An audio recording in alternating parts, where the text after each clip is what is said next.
Volume Gateway presents your apps with disk volumes using the Internet Small Computer Systems Interface, also known as iSCSI block protocol.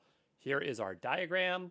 So you have an idea, you have your local storage, it's using iSCSI to your Volume Gateway, and then it can send it over to S3, okay? Data written to volumes can be asynchronously backed up as a point-in-time snapshot of the volumes and stored in the cloud as an AWS EBS snapshot. Snapshots are incremental backups that capture only changed blocks in the volume. All snapshot storage is also compressed to help minimize your storage charges.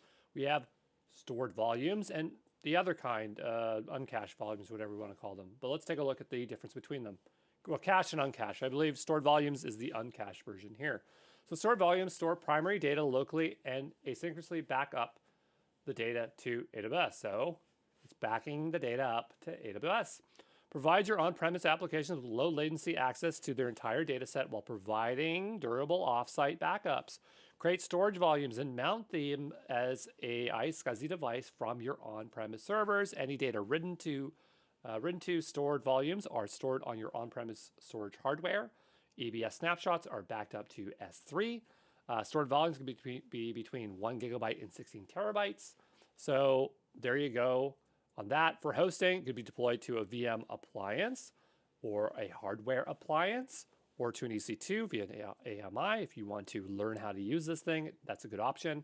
Now we have cache volumes. Cache volumes store primary data in Amazon S3 while retaining frequently accessed data locally in your storage gateway. So primary data is now on AWS. It's caching files on premise. You gotta know the difference between these two. It's very important. Minimize the need to scale your on-premise storage infrastructure while still providing your apps with low latency data access. Create storage volumes up to 32 terabytes in size and attach them as an iSCSI device from your on-premise server. Your gateway stores data that you write to these volumes in S3 and retains recently read data in your on-premise storage gateway, cache, and upload buffer storage.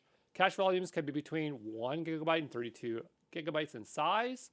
For hosting, you have your VM appliances, so Hypervisor, Hyper-V, KMV. You'll notice in the slides I'll kind of vary this. I'll call them VM appliance or hypervisors. I'm just trying to give you more, showing the flexibility of the language here. We have deploy as a hardware appliance, deploy as an EC2 instance. So there you go, okay?